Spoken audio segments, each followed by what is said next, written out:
As melhores leituras de 2022. Olá pessoal, tudo bem? Eu sou a Carmen e hoje eu vou mostrar para vocês os livros que eu considerei melhores de 2022. Ficção e não ficção, 5 de não ficção e 10 de ficção. Em 2022 eu li acho que 57 livros, né? Eu sempre fico naquela expectativa de ler mais, mas enfim, nunca dá. E eu acho que considerando o tempo que eu tenho, considerando todas as minhas atividades, que não são poucas, até não posso reclamar, mas eu gostaria de ler mais, né? Antes de mais nada, pedir para você se inscrever neste canal, caso ainda não seja inscrito, que me siga no Instagram, que do mundo. Curta esse vídeo, comente o que vocês mais gostaram de ler em 2022, compartilhe e veja as opções para membros, porque há conteúdo exclusivo para membros do canal, uma vez por semana, um vídeo exclusivo. Sobre os 15 livros que eu vou comentar aqui, eu não tenho resenha de todos, né? Eu não consigo resenhar tudo que eu leio e também acho que nem tudo vale a pena, mas no caso desses sim valeria a pena, já que eles estão aqui, né? Mesmo os não resenhados, mas é que eu não dou conta. Mas eu acho que mais da metade com certeza tem vídeo. Dos não ficção tem vídeo para 4, só para um que não tem. De todo modo, eu vou deixar aqui embaixo no box de descrição o link para a resenha dos vídeos, já que não dá para deixar tudo nos cards, porque são só 5 opções de cada. Então bora lá. Primeiro que eu li aqui no Kindle, eu li A Sociedade do Cansaço, de um filósofo sul-coreano, Byung-Chul Han, acho que é alguma coisa assim. Eu fiz vídeo sobre ele, então quem se interessar, dê uma olhadinha lá. Ele não é que ele é difícil de entender, mas ele explica muito pouco, ele destrincha muito pouco a reflexão que ele apresenta. Então a dificuldade está aí, não é que a gente não consegue entender, a gente entende, mas para ficar melhor azeitado, sedimentado, seria bom que ele apresentasse ilustrações e desenvolvesse mais as reflexões que faz, mas reflexões muito boas. Ele é muito erudito, então assim, ele passa por filosofia, psicanálise, enfim, tem boas referências, compara autores como Foucault, Freud, com outros mais contemporâneos. Ele faz uma comparação, principalmente nessa Sociedade do Cansaço, né? Não foi o único que eu li dele, mas é esse que eu estou citando. Ele compara a nossa sociedade contemporânea atual, que é a Sociedade do Cansaço, com a sociedade do século XX, na era assim, de Foucault, por exemplo, que vivia sob controle. Ele compara, né, aquele controle do vigiar e punir de Foucault com a nossa sociedade hoje em dia, que o controle não está fora. É claro, a gente sofre uma pressão externa e nosso controle é um autocontrole. A gente se cobra, é uma autoexploração. É a gente que se cobra para estar mais malhado, a gente que se cobra para ter melhor desempenho, a gente se cobra por apresentar resultados melhores, né? Esse empreendedorismo, essa uberização tem a ver com isso. Se você não chegou lá, é porque você não fez o suficiente, né? Eu comparo isso com o discurso religioso, né? Se você não atingiu a graça, é porque você não tem fé suficiente. Então, assim, se você não teve êxito, foi por falta de esforço seu, no qual a gente está mergulhado num sistema capitalista cruel que culpabiliza os atores que estão ali na base de sustentação desse sistema cruel. Então culpabiliza a vítima e essa culpa ela é introjetada, ou seja, a pessoa se culpa, não é só a sociedade que está culpando. A pessoa se cobra, ela se culpa por melhor desempenho, né? A sociedade meritocrática. Uma outra obra que eu li, gostei e não resenhei, que eu li aqui no Kindle, Os Engenheiros do Caos, que eu também não lembro mais o nome, até achar que vai demorar, é de um autor italiano. Explica bem o contexto, não é nem o contexto de surgimento dessa extrema-direita, que não é só aqui no Brasil, é no mundo, países como Itália e vários outros, de ascensão de líderes da extrema-direita no poder.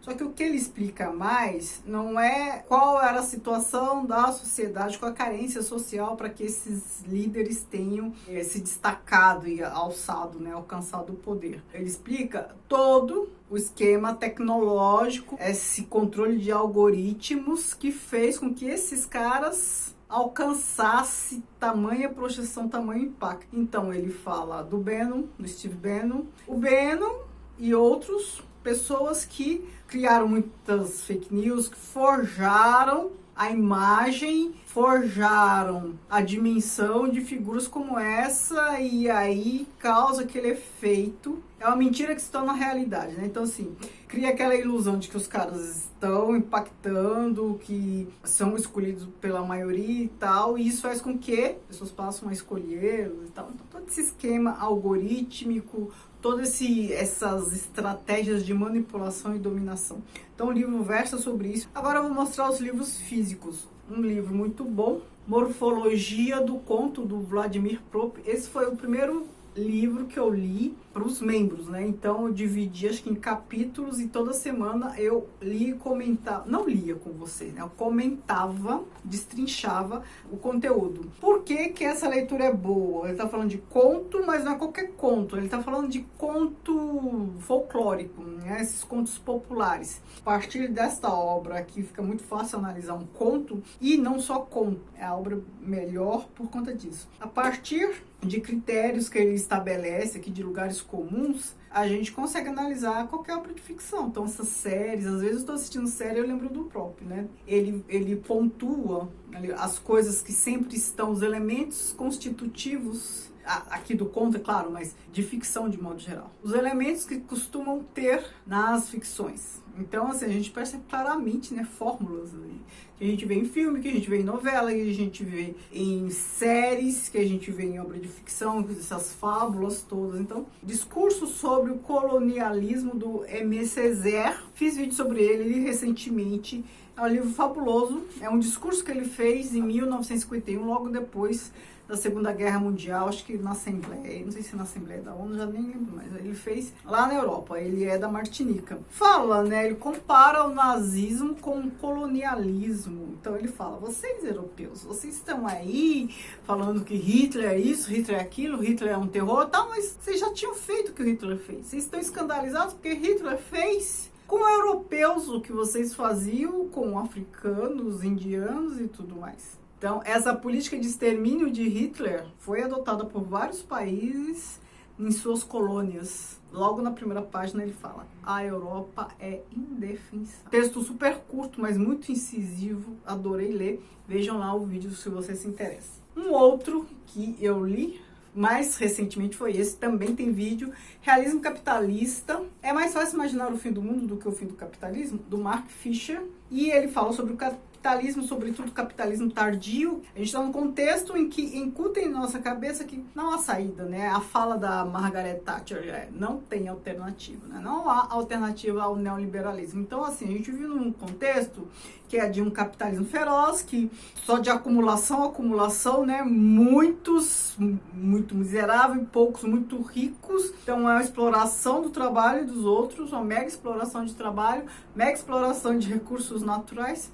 Mas é isso, né? Então a gente tem conglomerados, empresas grandes que ficam abocanhando as pequenas, se tornam uma mega potência e viram uma máquina de destruição, né, da natureza e não tem alternativa. E é curioso que o capitalismo faz crítica ao capitalismo porque tem essa segurança de um discurso que convence o outro de que não há alternativa. Já bem aderente ao que foi discutido na Sociedade do Cansaço, faz com que os indivíduos se sintam culpados ou responsáveis pela situação do planeta. Então, fica fechando torneira para economizar água, reciclando lixo, né? A responsabilidade pela condição da natureza do planeta Terra recai sobre as pessoas. Claro que cada um pode fazer isso por sua própria consciência e tal, mas se todas as pessoas fizerem isso, ainda assim não vai adiantar. Se todas as pessoas reciclarem o lixo, se todas as pessoas economizarem água,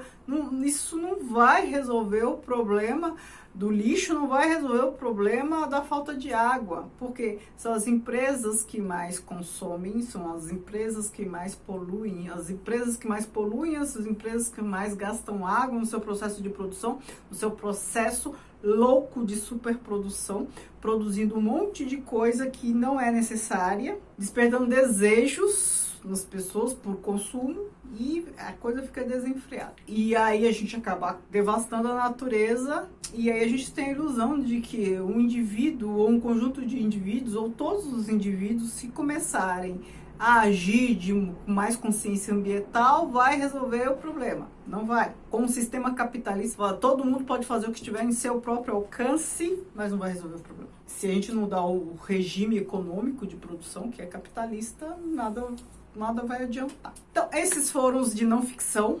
Agora, os 10 de não ficção. Começando de novo aqui no Kindle, acho que a metade do que eu li tá aqui no Kindle, desses eleitos, né, tá aqui no Kindle. Então, bora lá. Matadouro 5, do Kurt Vonnegut. Eu fiz resenha sobre ele. Gostei bastante. Não é um livro muito fácil, hein? Às vezes pode acontecer de você pegar para ler e largar, pegar e largar e até engrenar, porque no começo parece um pouco confuso. Mas aqui a gente tem as memórias, é meio autobiográfico, do autor que combateu na Segunda Guerra Mundial e ele presenciou o bombardeio de Dresden, lá na Alemanha, que teve mais impacto que a bomba de Hiroshima e Nagasaki. Ele faz uma ficção sobre isso. Então aqui a gente tem um personagem que participou, né, combateu lá, e esse personagem quer escrever sobre isso, fica ensaiando escrever e tem dificuldade, que é o dilema do próprio autor, que combateu, quer escrever e tem dificuldade e só consegue produzir alguma coisa anos depois. E aí o que ele faz? Ele cria uma alegoria, né, um alienígena que veio e vai. Então a ficção do autor, então a ficção da personagem que é a autora dessa ficção é essa. Ele cria essa situação, essa alegoria para contar. E aí a gente entra em contato com, assim, as visões dele do que foi aquilo, né? Então a gente percebe todo um trauma do autor do livro e do autor personagem de ficção, todo um trauma para narrar e tentar explicar a presença dele, o que ele viu durante aquele momento de combate. Duas da Eliane Brum, que eu gostei, o primeiro livro que eu li dela, é uma história de relação entre mãe e filha, uma relação de amor e ódio, assim, que incomoda um pouco, mas depois a gente percebe que é isso mesmo, isso acontece. E o livro fica mais interessante porque no começo é a filha narrando, a filha também é escritora, então a gente tem essa intercalação de ela com a mãe dela, né, lidando com todos os seus conflitos com a mãe, pois ela é escritora e tal. E aí chega um momento que tem uma outra voz narrando a história, que é a mãe. Aí a mãe começa a escrever num diário e a gente entra em contato com as emoções dela em relação à filha, né? Que é também uma relação de amor e ódio. Aí a mãe tá doente e aí as coisas vêm mais à tona, essa relação, essas emoções das duas ficou bem mais afloradas. O da Eliane Brum não fiz vídeo, mas esse, O Peso do Pássaro Morto, da Aline Bay, eu fiz vídeo sobre. É uma história devastadora, narrada em primeira pessoa. A poesia está na forma mesmo, como poesia concreta. A história da personagem narradora começa aos 8 anos, mais ou menos, e aí tem uns saltos temporais.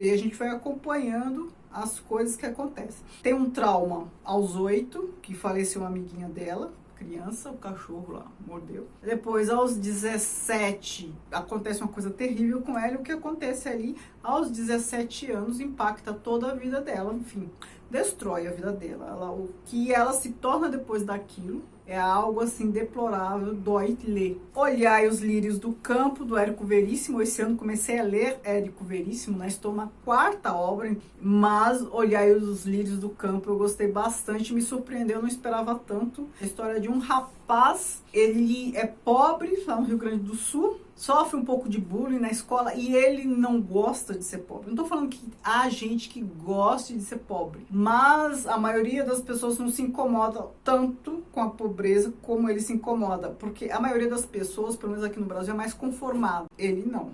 Ele quer porque quer ter outra vida. E ele se forma médico. E ele tem um envolvimento com a moça, mas depois ele acaba se casando com a outra herdeira, uma moça rica, porque essa pode proporcionar a vida que ele quer. Então ele gosta da outra, mas aí ele se separa um pouco porque essa outra vai para outro lugar. E aí nesse meio tempo ele acaba se casando com a outra. Mas leva uma vida infeliz com ela. Pelas sutilezas do cotidiano ele se sentia assim que não ia adiantar achar que ele nunca ia chegar a ser uma pessoa da elite. E aí ele se arrepende, e aí, enfim, o avesso da pele do Jefferson Tenório, que ganhou o prêmio Jabuti ano passado, fiz vídeo sobre o avesso da pele. É a história de um filho que conta a história do pai no Rio Grande do Sul, pai negro, mãe negra, né? Então, assim, uma família de origem negra. Ele conta os preconceitos, situações discriminatórias pelas quais o pai passou até que tem lá um ápice. E o que é legal nessa história é que a gente tem linhas temporais. A forma de narrar dessa história é bem interessante, mas a história em si também passa por vários lugares comuns de falas, principalmente aquelas falas comuns em relações interraciais, aquele preconceito velado, que Becos da Memória da Conceição Evaristo. Aqui é uma realidade de moradores de uma favela, de uma comunidade que acaba tendo que deixar o local em prol de uma gentrificação. Ou seja, tem uma empresa que vai precisar do terreno para construir ali um grande empreendimento, simplesmente tirando de terra as pessoas, né, dar uma indenização tal, para construir ali um grande prédio, não sei o quê. E aí a gente entra em contato com a realidade de cada um ali na favela. Então, assim, todos vivendo no mesmo espaço que está para ser desmontado, né, eles vão ter que abandonar aquele lugar e a gente vê ali a realidade de cada um. As pessoas sendo desterradas, é um desraizamento, porque não é só uma questão prática de, olha, eu vou te pagar e você compra qualquer coisa em outro lugar. Primeiro que, será que vai dar para comprar alguma coisa em qualquer outro lugar mesmo, né? É o valor justo? E depois a questão não é só material, a gente tem uma questão que é simbólica, né? As pessoas se sentem pertencentes àquele espaço. Então, tem as pessoas mais velhas, então, tem uma dificuldade muito maior de sair, né? Tipo, eu não quero ficar mudando, eu quero ficar aqui, meu lugar é aqui. Pessoas com mais idade, quando elas são tiradas do seu contexto, elas adoecem. Muitas chegam a falecer até. Por quê? Porque é uma questão de identidade. Essas coisas não são levadas em conta quando uma empresa, uma grande empresa, quer empreender e construir arranha-céus e simplesmente destruir. É a questão da destruição, da exploração capitalista que eu já citei aqui. Contraponto do Aldous Huxley. Fiz vídeo sobre esse, sobre Becos da Memória não, mas sobre este sim. Esse autor, ele é mais famoso pelo Admirável Mundo Novo. Mas essa história aqui é bem interessante porque a gente está no período, acho que depois da Segunda Guerra Mundial, se eu não me engano. A gente tem bastante personagens aqui e cada uma representando o ânimo da ambiência pós-Segunda Guerra. E a gente percebe isso claramente não só pela personalidade, mas pelo comportamento dessas pessoas todas. Então, é um que tem o caso, que engravida, a outra, mas que também quer deixar essa que engravidou, é a outra que pensa ter o caso. Não estou dizendo que essas coisas não acontecem em momento de não guerra, mas como essas coisas que acontecem impactam e como essas personagens todas lidam com essas coisas que acontecem. Então, não é o acontecimento em si, porque essas coisas acontecem em todos os momentos históricos, mas como essas personagens impactadas por uma guerra, né, no período pós-guerra, sem ficar citando a guerra em si, lidam com esses fatos que, se não fosse pela guerra, muito provavelmente lidariam de uma outra forma. Movimentos de rotação e translação, sabe? Eu tô tentando evitar o termo linearidade, porque isso para mim é muito racional e é muito positivista. As coisas não são assim. Prefiro muito mais o movimento dialético. Mas quando eu falo de rotação e translação, é no sentido pejorativo mesmo, de coisas, energias desgovernadas, o que é muito comum depois de uma guerra. As Vinhas da Ira eu reli e já gravei o vídeo para vocês em breve e vocês vão ver. Aqui, Estados Unidos, década de 30 do século 20, né? Momento de depressão que trabalhadores das fazendas do sul dos Estados Unidos acabam migrando para a Califórnia em busca de trabalho. Então a gente tem uma família aqui, todas as pessoas, umas 4 gerações que rumam lá para a Califórnia para ter o que comer praticamente, porque eles já não têm como sobreviver, eles foram desterrados, né, mais uma situação, e eles não têm mais como sobreviver onde eles estavam, mesmo porque também não poderiam ficar onde estavam, eles tentam a vida e são explorados, e a gente tem uma grande crise do capital, do capitalismo. Quem sofre os impactos primeiro é quem é mais pobre, sempre, né? A Idade da Razão, do Jean Paul Sartre. Fiz vídeo sobre esse também. E aqui a gente está na década de 30 também, mas na França. Então a gente está no momento pós-guerra, mas não é um momento de um impacto, por exemplo, ali como do crash da bolsa. A gente tem aqui o Mathieu, que é um professor de filosofia, ali, classe média, tem um namoro de 7 anos, começa com a namorada anunciando a gravidez e eles não pretendem ter o filho. Eles já tinham decidido que não queriam se casar, queria esse relacionamento assim de namoro e tal, cada um na sua casa. E naquela época ser mãe solteira fora de cogitação, então ou eles se casavam ou abortavam. Eles decidem pelo aborto e aí ele precisa do dinheiro para que ela faça a cirurgia no local seguro. E o único médico de confiança que ele acha está para viajar no período de 2, 3 dias, então ele tem que conseguir um dinheiro para essa cirurgia neste curto período, porque o médico vai viajar, vai ficar um tempo fora. E aí ele pede dinheiro para os amigos, para o irmão e tal, e aí todos têm dinheiro para emprestar para ele, todos têm dinheiro, para umas 3 pessoas ali que ele pede, tem dinheiro para emprestar, mas não empresta. Por quê? Para emprestar dinheiro, cada um impõe uma condição que ele não quer cumprir em nome de uma liberdade e tal. Ulisses, do James Joyce. É o livro que a gente leu durante este ano de 2022, em comemoração ao centenário da obra. Fiz leitura conjunta, um vídeo por mês. E foi difícil, não é um livro fácil, não só pelo tamanho, mas pela complexidade da obra. Eu valorizo muito essa obra.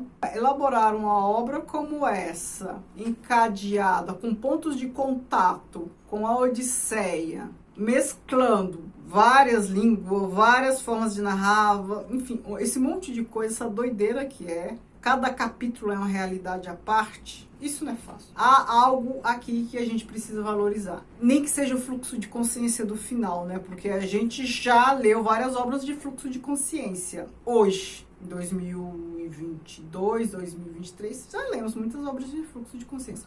Mas essa aqui, não posso afirmar que foi a primeira, mas foi uma das primeiras. Então, uma obra com a forma de narrar como essa aqui, em 1922, era algo, isso era novidade. Quem me acompanhou, viu os meus comentários sobre a obra e entendeu por que essa obra é valiosa, né? Então, assim, foi uma leitura difícil, mas eu fiquei muito satisfeita de ter conseguido realizá-la, completá-la, porque é muito fácil desistir dessa obra. Muita gente desiste e eu entendo por quê. Não julgo, não critico. Por isso que eu fiquei orgulhosa em completar a leitura. Então, essas são as leituras que eu mais valorizei em 2022 e gostaria que vocês compartilhassem as que vocês mais valorizaram, mais gostaram de ler também. Vou adorar saber. Muito obrigada, beijos e tchau, tchau.